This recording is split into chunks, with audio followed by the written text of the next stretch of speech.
My name is Gill Phillips and I'm the creator of Whose Shoes, a popular approach to co-production.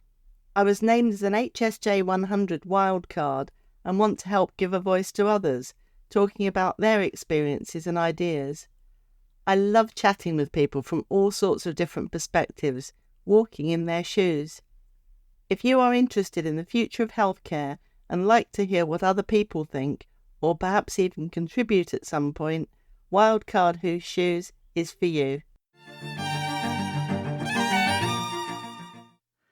So my podcast guest today is Dr. Ben Allen. I've never spoken to him before today, as in not one word, ever. But we've been connected on social media for a while, and I think have been a bit intrigued by each other's work and with a lot of shared interests. But then Ben put a post on LinkedIn in August that really resonated with me and fascinated me, and I wanted to know more. Ben spoke about how he stepped away from his ICB leadership role 2 years ago to contribute to the NHS in a different way, supporting the people who design the systems, connecting with frontline staff, and exploring best practice. He talked about the different ways he has got involved and what he's learnt along the way. He did this in his own time, as a personal learning experiment. I was interested in what Ben has to say about some of the key themes of this podcast, including building positive relationships across systems and seeing diverse perspectives, especially from outside the NHS, and the impact of what seem to be lots of things starting with C, co-production, contributing in a different way, creativity, curiosity, connections, and community. I picked up a fundamental belief, which I very much share, in the untapped potential of human beings. So on the day of Ben's post on LinkedIn, I rather outrageously invited him to be a podcast guest, and he kindly agreed. What I would call an intentional coffee. So here we are. Welcome, Ben. I'm really excited to talk to you today. Can you tell us a little bit more about yourself and what you've been up to over the last 2 years? Sure. Well, thank you so much for having me on. It's lovely to be here and lovely to meet you. Yeah, so that's a big question. So, I mean, a bit about myself broadly. I don't really share this so much. I've got a lovely wife called Joy. We've been married for 14 years now, and a couple of kids who we homeschool, and we foster babies, which is more. That's my wife's kind of the lion's share of that, but we've often got a baby, often for kind of 6 to 9 months, something like that. So that's my home life, and then work life. So I've been a GP partner for 7 years at Burley Health Centre in Sheffield.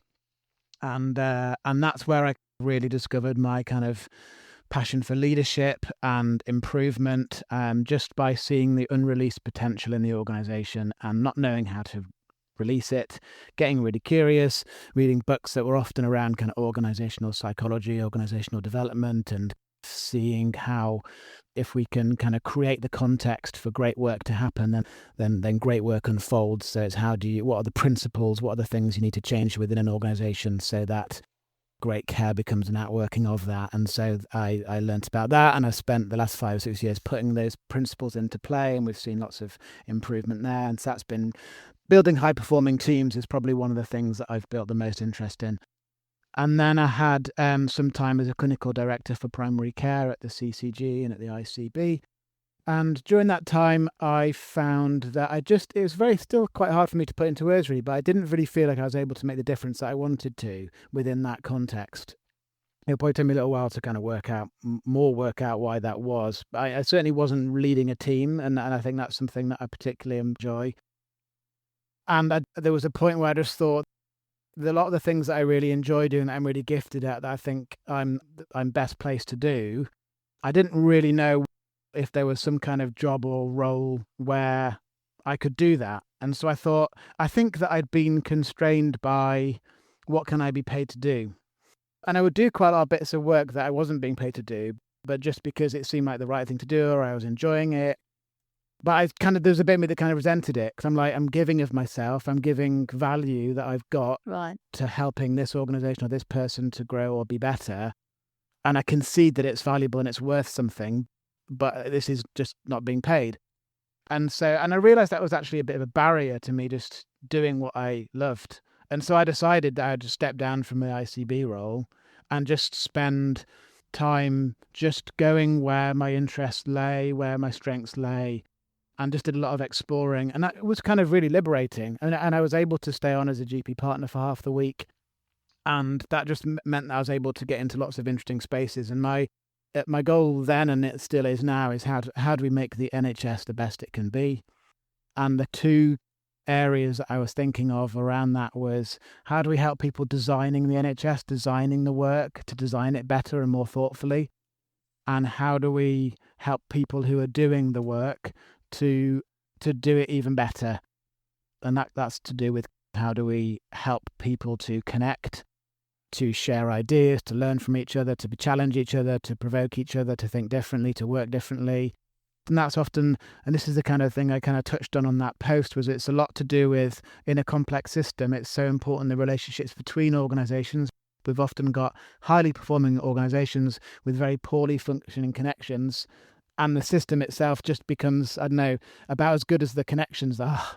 And so I was then like trying to explore, how do we help those connections to grow in trust and grow in richness and grow in understanding? And that led me to visit lots of people. And Yes, yeah. I had this principle of really wanting to make everything I do work a bit harder. So if I go and visit somewhere, I learn. But I'm like, well, if I can share that, then other people can learn. And if I can share that on a few different platforms, then even more people can learn. So I was trying to get a discussion around it. So I would visit places, and I would also invite people back to my surgery. So I've had dozens of people come and shadow me. Yes. From all different, not just NHS, outside the NHS, even politicians and things, just to kind of really blur the boundaries, build relationships, and try and help people to see the system and dream, how do we do this better? So that's been my kind of couple of years, which is coming to an end because I am now getting a more formal role. But Brilliant. that's been the kind of a bit of the story of the last couple of years.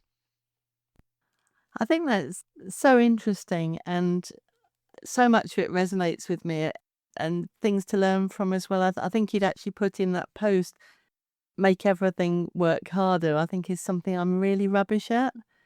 Because, for example, I've got over, I think, 2,500 whose shoes scenarios on our database, and I've developed those. I mean, like you say, I'm sort of picking up on people I love working with, and I've done little pockets of work, and sometimes it's been unpaid and all of those things, but because it's so sort of heart-led. And then people know whose shoes, perhaps because of the work we've done around dementia care or around maternity care, is the big one. So that's the one. It's a bit like looking at a beach ball from different sides. And this is an analogy I've got with Lise Edwards, so I'm sure we'll come on and talk about Lise a bit later, because she's very much a shared connection. But people think whose shoes is about one aspect, and actually we've got all this sort of richer material behind the scenes. And similarly, you put a lot of effort into a post or sharing something, but some people are very good at milking every bit of learning and putting it out in different contexts. And basically, you've done the hard work, and I'm one that sort of tends to go on and do the next bit of hard work rather than necessarily making the most of what we've done. So it's interesting to learn from other people and hear little phrases like that. Yeah, and it requires a lot of discipline. And so one of the ones that's quite frequent is when I run a meeting at work.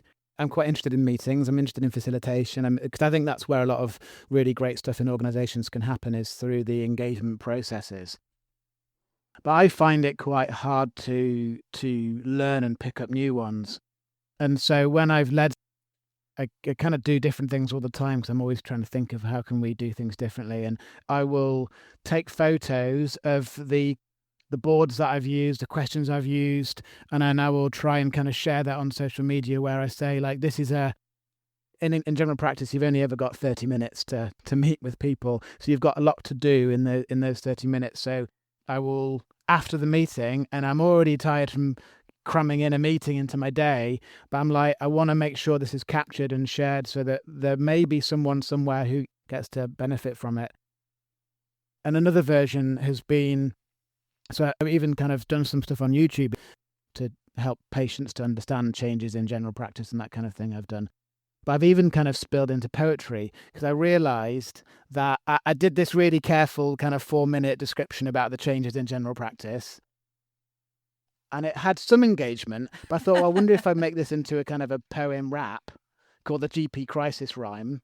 And it had like 4 or 5 times more views because it's entertaining. So it's a case of like, you've got your content, but how do we, if we're wanting to, help change happen, what are the platforms, but also what are the ways that we can make something memorable or gripping or interesting, because different people engage in different ways, don't they? Yeah, they really do. And one thing that jumped out from what you said then, Ben, was, and I thought, no, this is not me. It's never going to happen. It requires a lot of discipline. And I think I end up jumping from one thing to the next. And because I'm interested, as I can tell you are in so many different things, you can sort of go down rabbit holes and so on. But I think what you're saying of making the most of what you're doing. So I said we'd mention Lise Edwards, and she's naturally come back into the conversation. We've been doing an in-depth Who Shoes project over the last 3 or 4 years in Staffordshire around children and families, joining things up for children and families, mental health, care experienced children. And I loved what you said about how you and your wife foster babies. It's just such a brilliant role. And now most recently around special educational needs, disability, neurodiversity. It's been huge. And it was just the most amazing day. On the 1st of July, we had a celebration event. And, for the NHS to call it a celebration event in this sort of climate at the moment, and we brought together people who've been part of the story.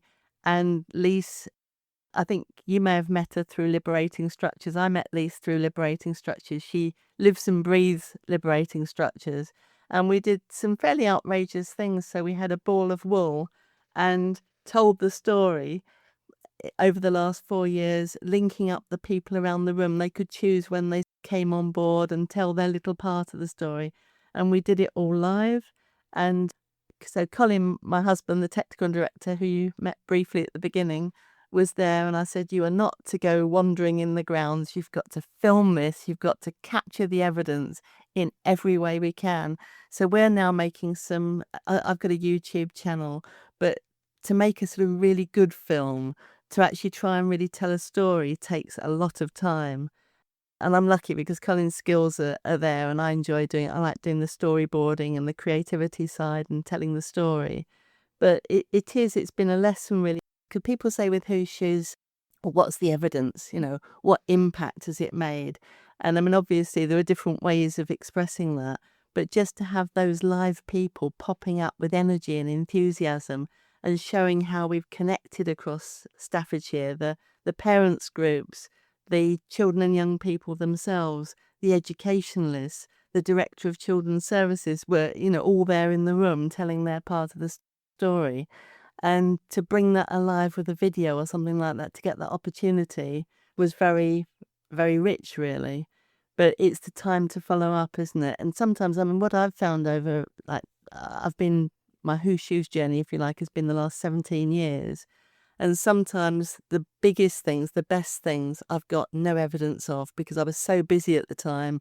You sort of jump onto the next thing and you haven't got time to actually invest in sharing the information and putting something together that's a legacy, really, in a way. Yeah, I mean that impact question is really tough, isn't it? Again, in a complex system, the cause and effect are not really kind of obvious so much. So yeah, so a lot of the time we have to be working with what we intuitively feel like is going to be the thing that's going to make transformational shifts in people's minds or in the system. But also we don't want to be wasting our time and energy. So that is a really tricky one. One thing I want to, the celebration event you mentioned, which sounds brilliant, and your description of the kind of like the outrageous approach to what was done on that day. I'm often quite aware of how even small amounts of creativity in our NHS world can seem outrageous and creative. But I think it's more an expression of how boring the NHS culture often is, and business culture, because we've got our kind of management scientific world, but like there's the arts spaces all around us, and I do something like a poem at a conference and it becomes like this really radical. I mean, poetry isn't radical. Poetry is No. everywhere. There's way more radical things than poetry. I think it just seems radical because we're so used to doing the same thing. We have the same format all the time. It takes a bit of bravery, but the creativity is there. You need to be inviting people in who've got some other kind of approaches. And it's true, and people remember it. I've got a bit of a challenge. People have gone to various events and conferences inevitably over the years. What do you really remember? And it might even have been a powerful presentation at the time, but it will be something like the GP crisis wrap. That's what they'll remember, Ben, yeah? So I wish we'd come together earlier, really. I wish you had been at, perhaps you were, I don't know, NHS Expo on the main stage in 2017.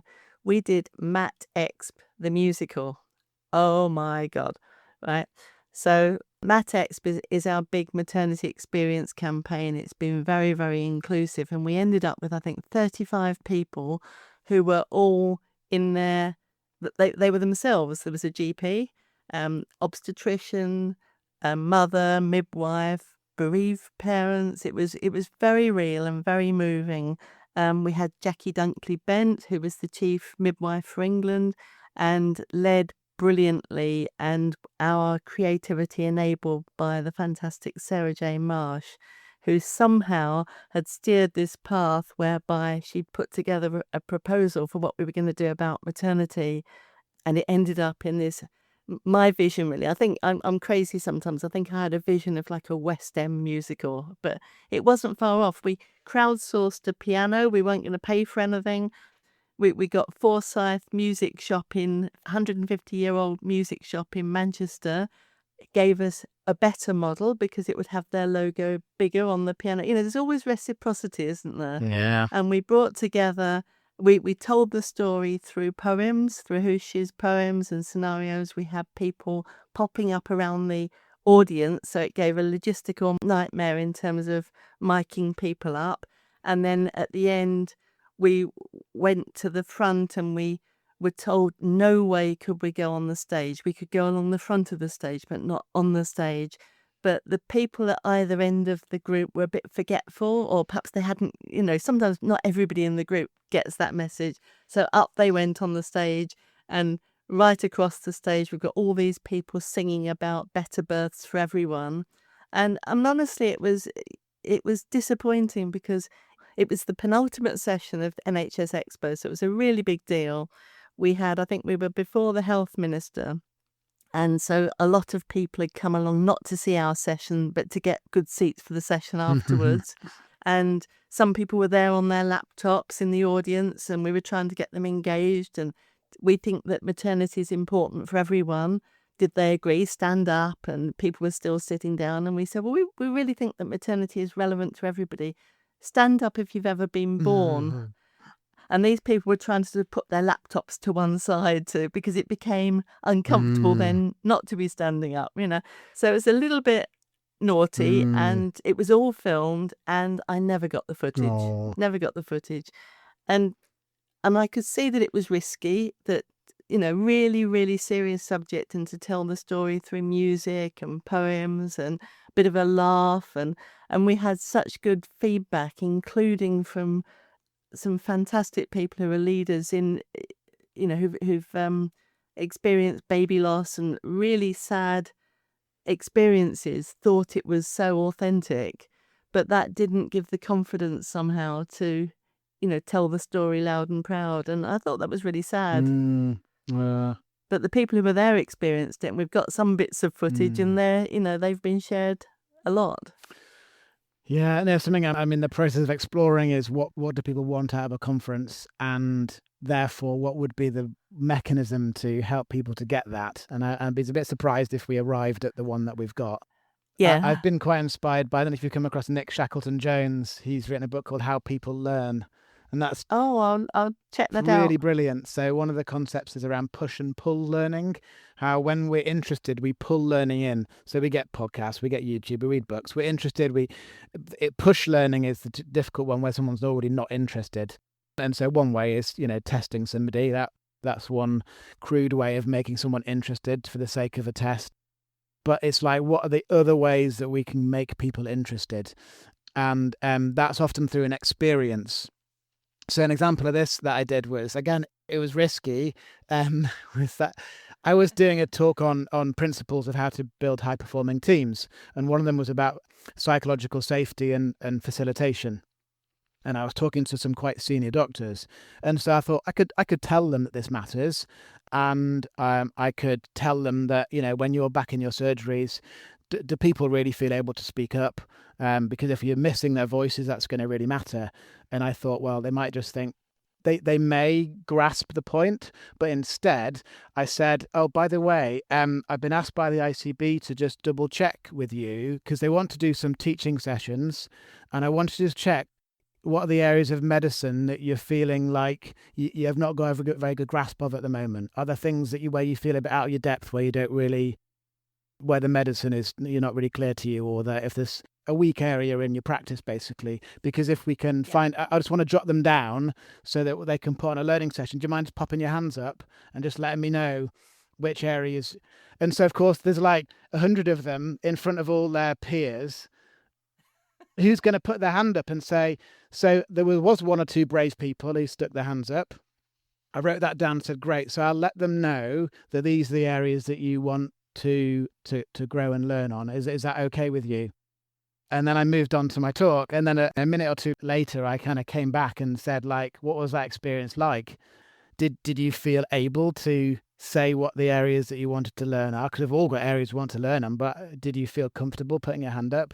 How did you feel when I said, okay, this is what you've said, you've had an opportunity to contribute, and I've got your ideas, and that's now set in stone. How did you feel about that? So I was trying to create, rather than make the point, I made them feel uncomfortable, unrepresented, and psychologically unsafe to be able to contribute. And so I was able to make the point about both how do we develop psychological safety so you can speak up in awkward scenarios, and how do we make those awkward scenarios much less awkward through facilitation. Yeah, so I got that from Nick Shackleton-Jones. That was it felt very risky doing an exercise like that. But I thought any massive reaction I got from them, if some of them felt really like that I shouldn't be doing it in that way, it would, if they got a bit annoyed, it would almost make the point better. Yes, yeah.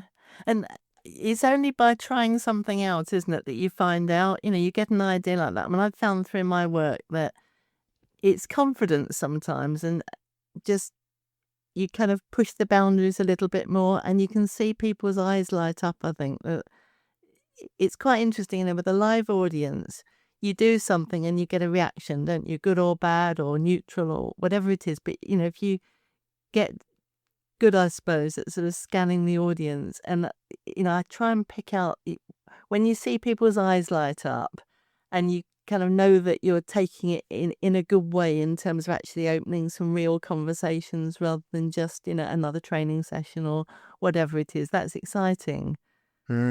Yeah, that's an interesting one, Ben. Deliberately, how far you go in terms of you basically made it experiential, and I think experiential is always, that's what people remember. Yeah, and it does make me wonder how much further we could go with our communication skills in front of a crowd. I mean, people who are made leaders aren't necessarily people who've got training in communication, and I don't know if we're that particularly that good about giving people, asking for feedback and giving it so we can improve. This is something I've kind of picked up from reading books from the corporate sector, where you hear about some interactions about how people have given feedback after a presentation that wasn't that good so they could improve, and it's really uncomfortable when you read it, but you think, like, we're not doing that. And so Yes. I've been along, I haven't probably signed up to it yet, but I've been along to Toastmasters a few times, which is, it's a group of people who are training each other to do public speaking. Oh, really? And yeah, they're everywhere, and they're pretty good value. And you join for a month, and there's about 20 people will speak every evening. So you're just getting loads of practice, loads of feedback. But then you then start to really notice just how so many of the teaching sessions we have, or the sessions that have the conferences and things, where people just haven't been trained in speaking, or to be getting a huge amount of feedback, and it feels like a real loss because the amount of effort it requires for everyone to get together.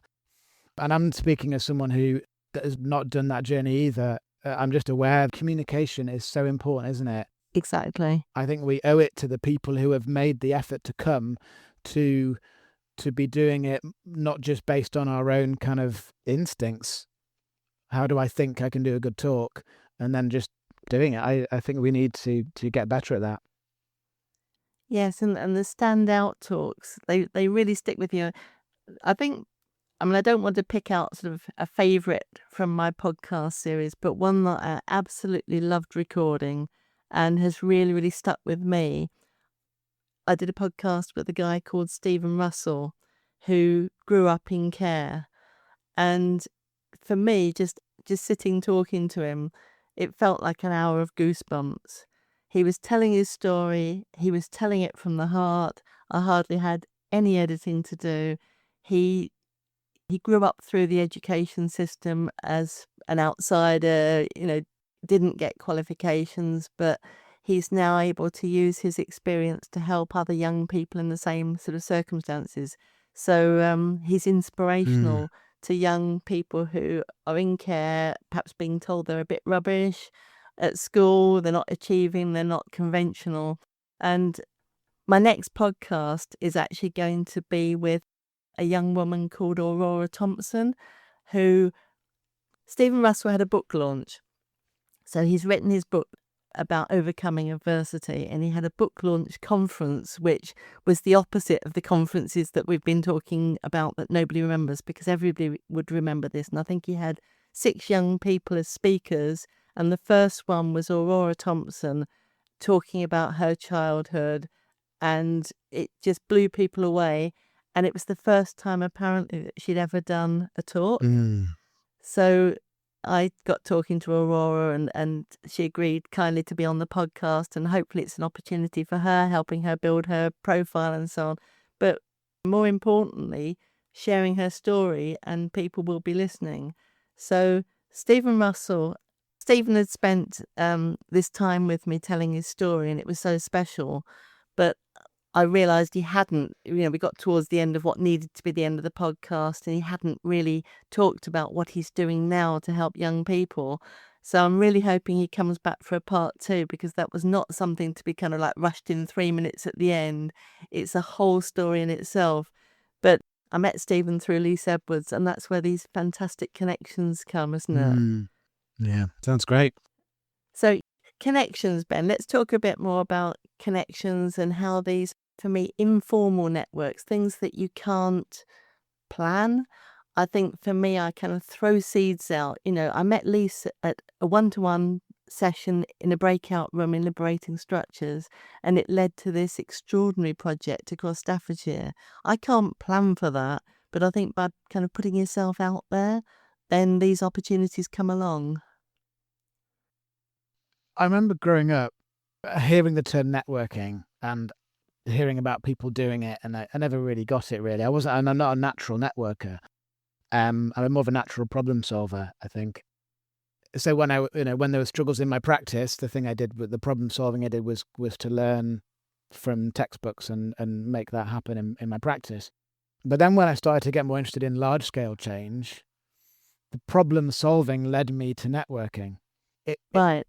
It's not a natural thing for me to do, but I'm not even completely clear where it came from, but it felt like the thing to do to make change happen for me as an individual, to make connections, but even to support the web of connections. But the cause and effect doesn't feel very clear to me. And going back to the kind of impact and evidence thing that you were talking about earlier, it feels hard to prove, but it feels like the context that enables anything that even does have evidence to actually be able to play out or to be shared or to work. It's a little bit like relationships and trust. Like, you can have evidence-based medicine, but unless you've got a context that is functional with a degree of trust, you've got nowhere to put the evidence-based intervention anyway. And it feels a little bit like that. It feels a little bit like the richness of the connections is what enables ideas and challenge to flow. And I think social media is an incredible place for that. I stumbled across social media, Twitter as it was. I tend to use more LinkedIn now. There's something about the way that people can tag other people in. You can find people who are Yes. like-minded. You can find out new ideas. It's a great way to find out news and information. I find it, but it's also a great place to share what you're doing. But it's also a really good place to question and challenge people a bit. And it's something that happens more on Twitter than it does on LinkedIn. I try and make it happen. I miss Twitter. I try and make it happen on LinkedIn still. But it's Yeah. that kind of like asking people questions. You know, and I went to an interview recently and they were saying, what would you do if you were faced with this problem? And I was like, well, if I'm honest, I'd probably ask ChatGPT and I'd probably go on LinkedIn and see who else has solved the problem. And, you know, you'd find out someone who's solved the problem like a few months ago and you might be able to then connect with them and get it emailed. You know, so, yeah. And you find it instantly. That's what I found. I mean, certainly when Twitter was at its best, I've pretty much built what I do through Twitter. And a problem you've got or, you know, an example you're looking for, it was like within a couple of minutes on Twitter that somebody would come back. If you've got a decent network, you know, and you help other people and they look to help you. Yeah, I think so many people didn't really get Twitter in that it seems like a just frivolous platform, and the idea of actually being able to get a link to a research project or an idea of what someone's done so quickly, and then somebody else builds the conversation and suddenly you've got a great thread. And I mean, for me, with sourcing Whose Shoes scenarios are sort of very brief statements from one person's point of view that you may or may not agree with. Well, of course, Twitter, that's what it was. So you'd hear someone, you know, from the heart saying something really vibrant and perhaps provocative. That's what Whose Shoes is, really. So I'm very, very grateful to Twitter.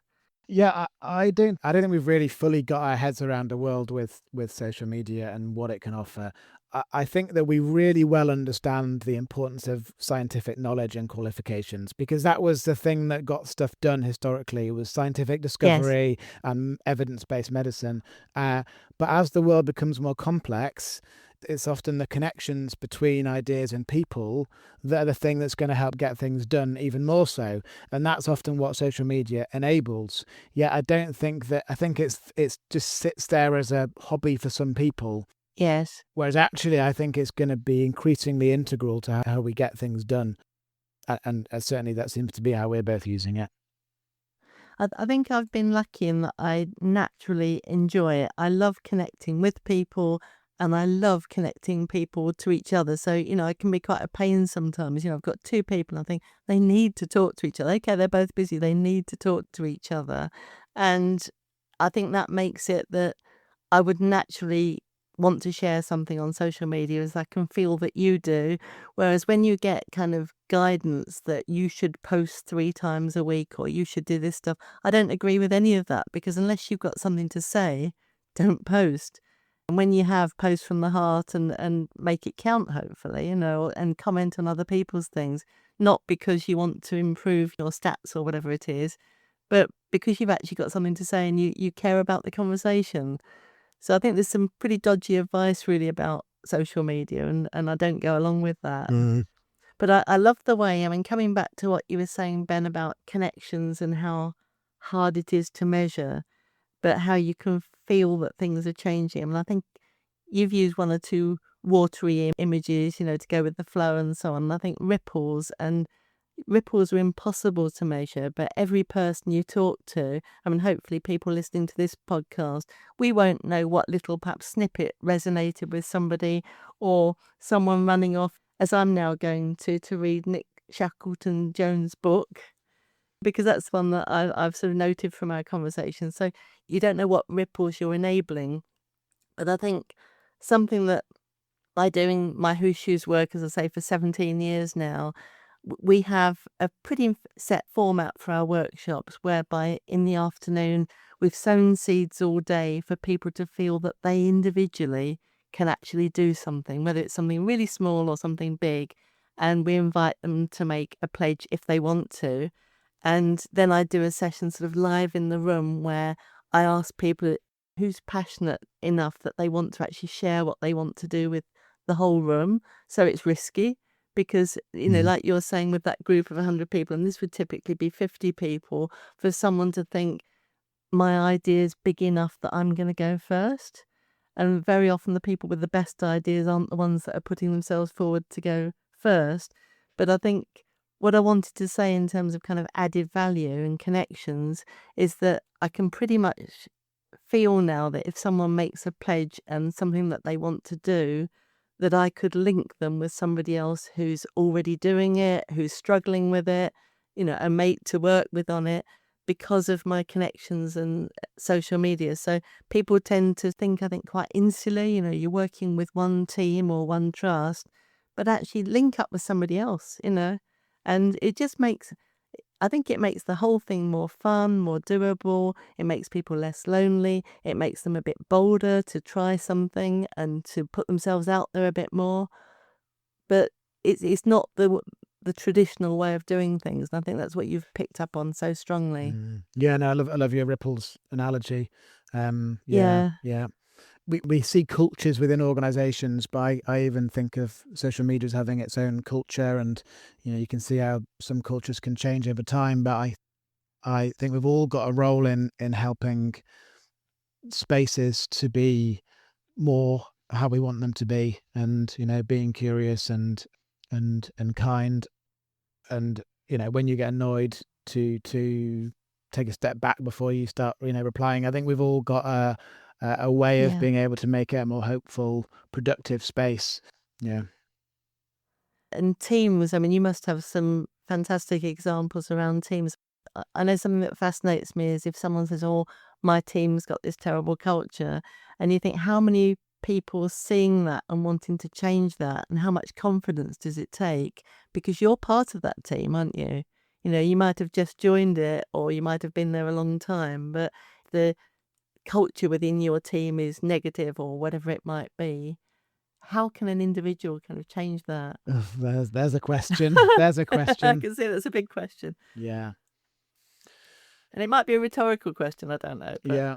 Well, I mean, so some of the big principles that have certainly made a difference in our practice has been developing psychological safety and trust. We can come back to that. There's stuff around engagement and making sure that we're really listening well to staff, but also to patients, that we're engaging with the people who we're meant to be there for. There's things around finding the right leaders. So often the kind of people who gravitate towards leadership roles are not necessarily got the leadership traits that are going to most be the kind that we need in people who are going to bring out the best in other people, which ultimately is what I think to make some of the best leaders. So we have to find those leaders and help them to get into roles.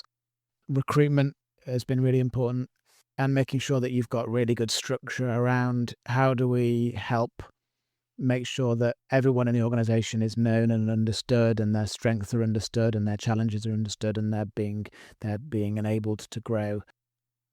Oh, and communication around the practice so that people understand what's happening. So they're probably some of the main strands. That's what an organization could do, but obviously anyone could potentially have a part in helping to develop any one of those strands. We all have huge knock-on effects, whether we're a formal leader or an informal leader. We have a knock-on effect. Our behavior helps shift and challenge the things that are happening. That's interesting. It reminds me, another podcast that I did was with Dr. Matt Hill talking about psychological safety.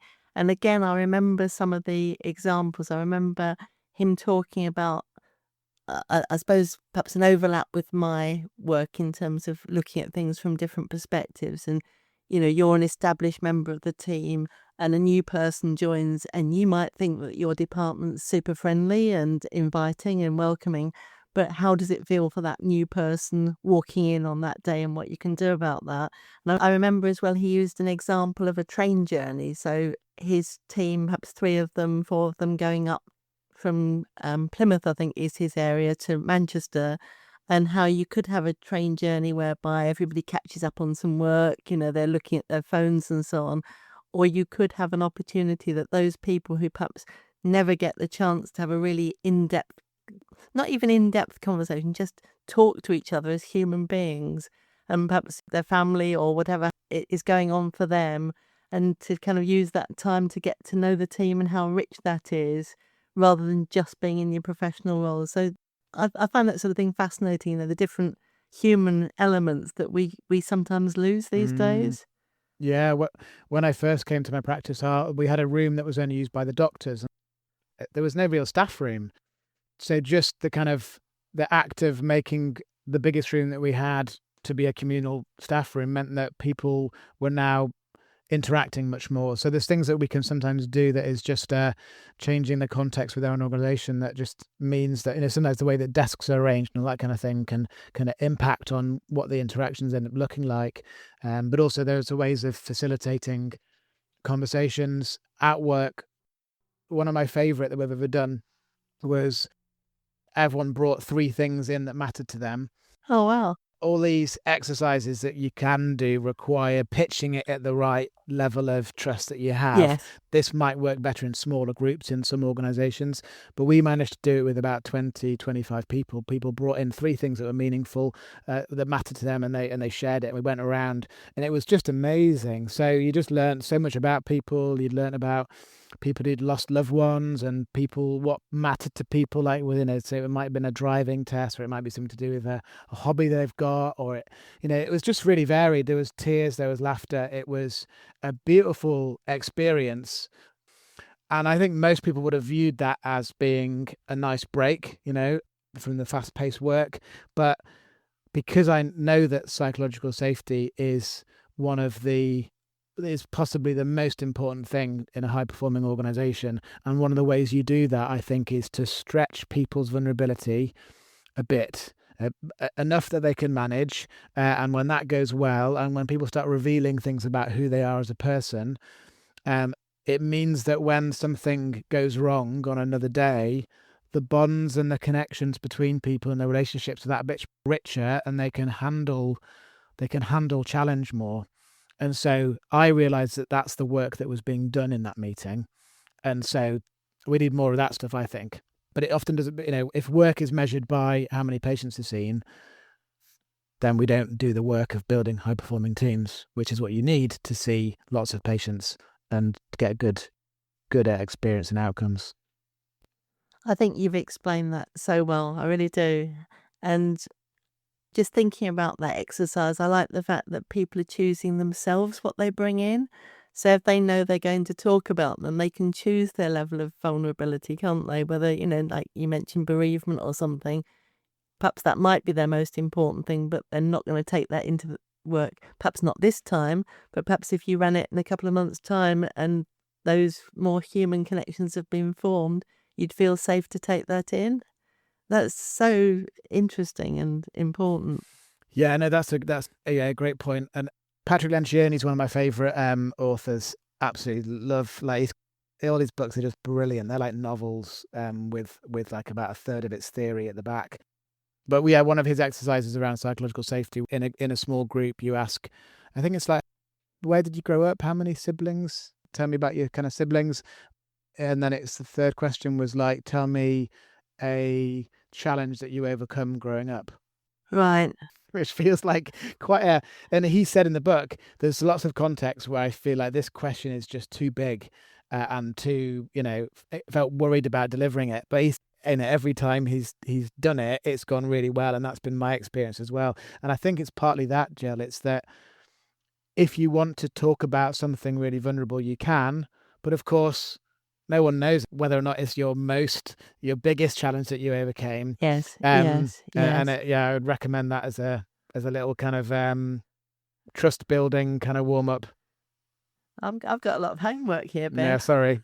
I've got a growing pile of books and links to explore on that. But that's what I love about these conversations and connecting with people, like-minded people and so on. It's brilliant. Wow. So where do we go from here? Tell me a bit more about your 2-year journey, because to me that was what inspired this podcast. and I was really fascinated by it. It seemed to me like Miriam Margolyes,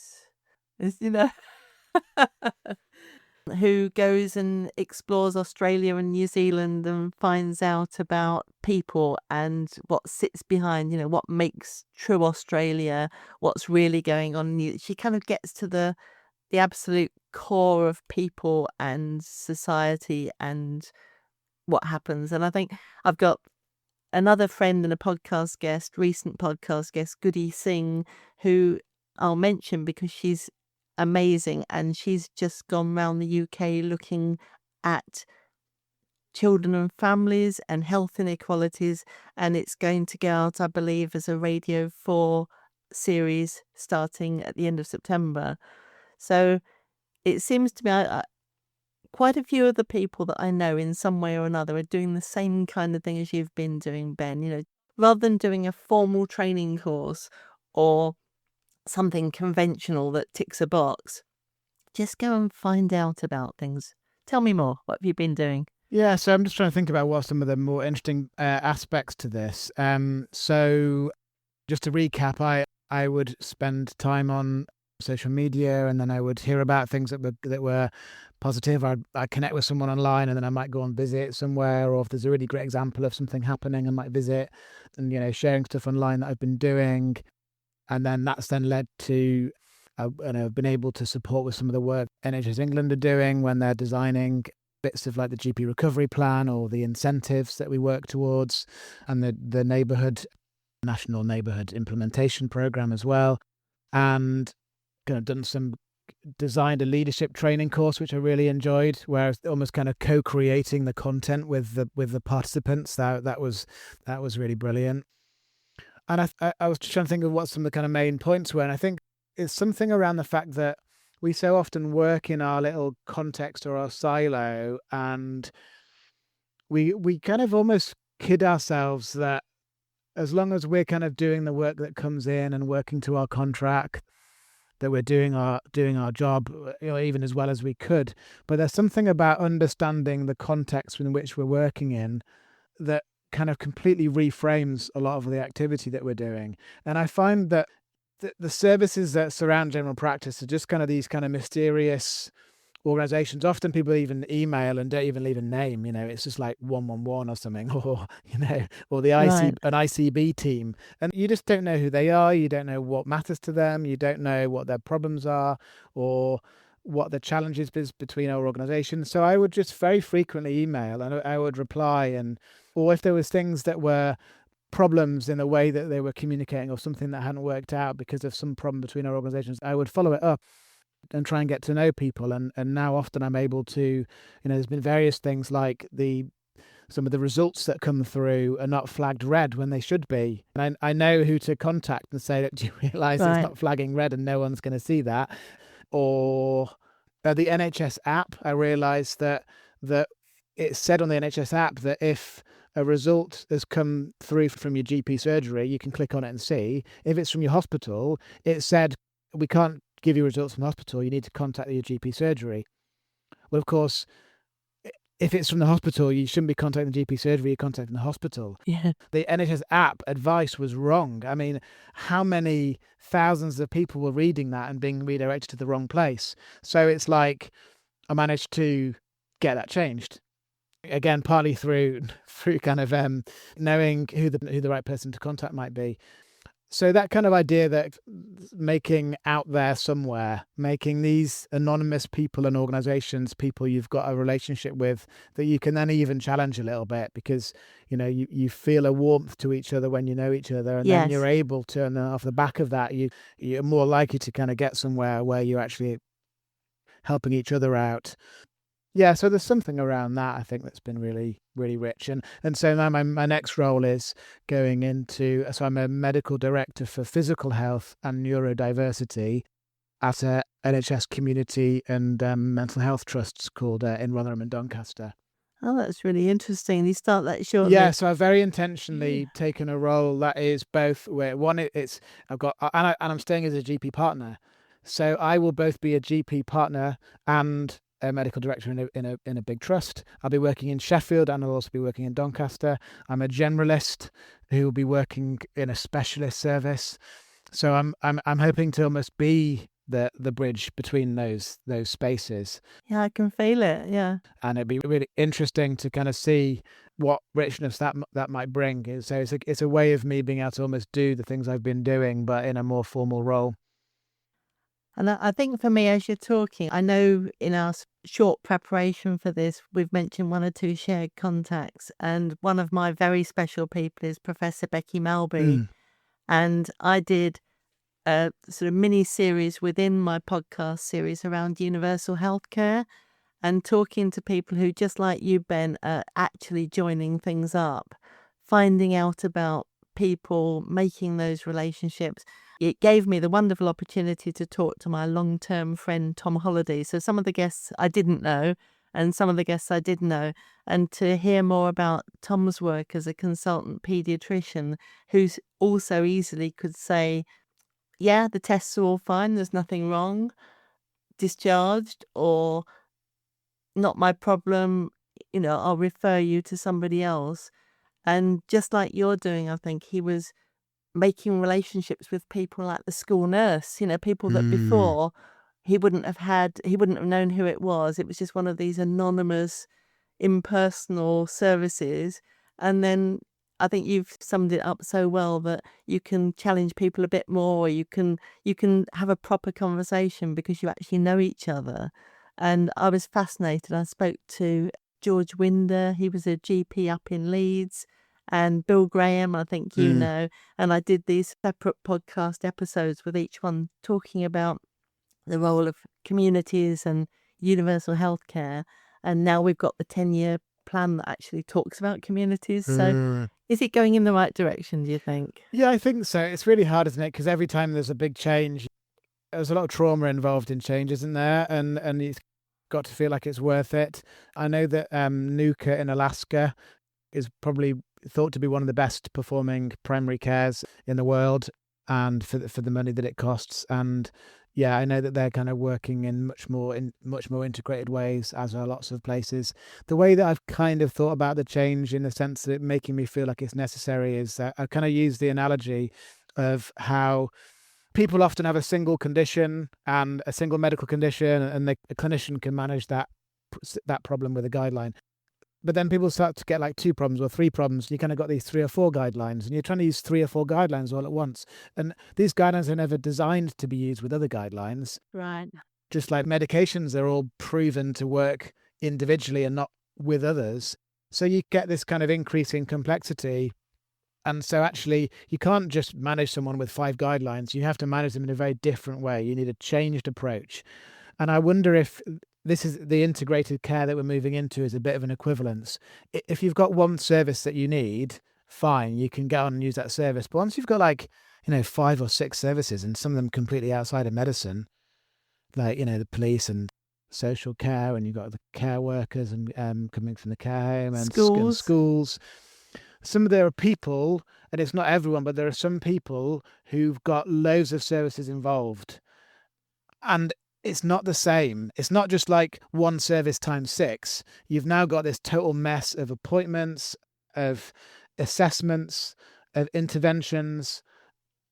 It doesn't work. It needs a different approach. And I think that this is what it's getting at. I think it's getting at, how do we, as organizations who are all intervening in this person's life, get ourselves together and work out what their challenges are, and how can we help them?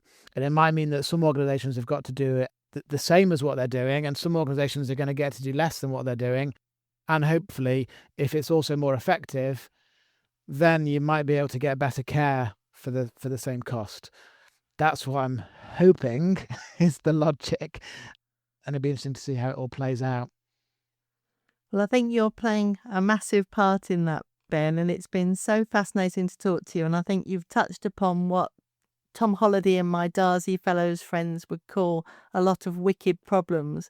And I think the way that you've explained things so sort of straightforwardly, and that example at the end with the multiple conditions and so on, that was really interesting. And I think this podcast is aimed at people who aren't medical professionals necessarily.